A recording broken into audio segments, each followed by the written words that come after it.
these. I got a little obsessed with mine. In fact, I got a little obsessed with all my stuff.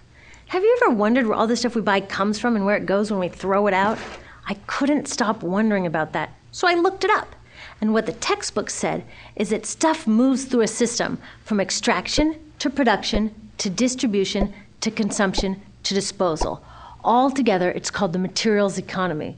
Well, I looked into it a little bit more. In fact, I spent 10 years traveling the world, tracking where our stuff comes from and where it goes.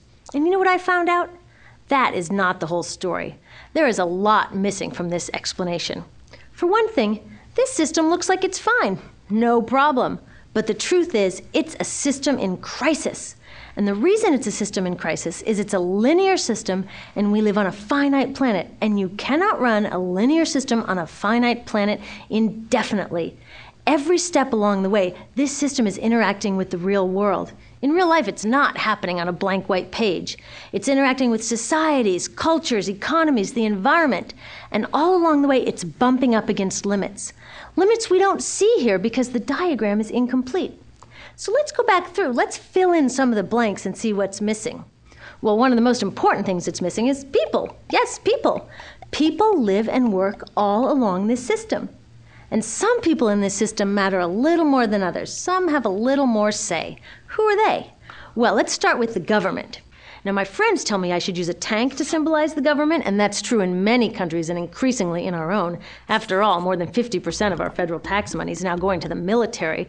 But I'm using a person to symbolize the government because I hold true to the vision and values the government should be of the people, by the people, for the people. It's the government's job to watch out for us, to take care of us. That's their job. Then along came the corporation. Now, the reason the corporation looks bigger than the government is that the corporation is bigger than the government. Of the 100 largest economies on Earth now, 51 are corporations. And as the corporation has grown in size and power, we've seen a little change in the government where they're a little more concerned in making sure everything's working out for those guys than for us. Okay, so let's see what else is missing from this picture.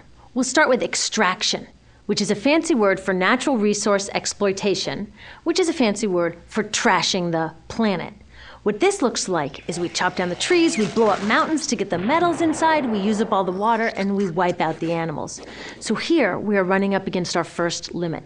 We are running out of resources. We are using too much stuff. Now, I know this can be hard to hear, but it's the truth, so we've got to deal with it. In the past 3 decades alone, 1/3 of the planet's natural resource base has been consumed. Gone. We are cutting and mining and hauling and trashing the place so fast that we're undermining the planet's very ability for people to live here. Where I live, in the United States, we have less than 4% of our original forests left. 40% of the waterways have become undrinkable. And our problem is not just that we're using too much stuff, but we're using more than our share. We have 5% of the world's population, but we're using 30% of the world's resources and creating 30% of the world's waste.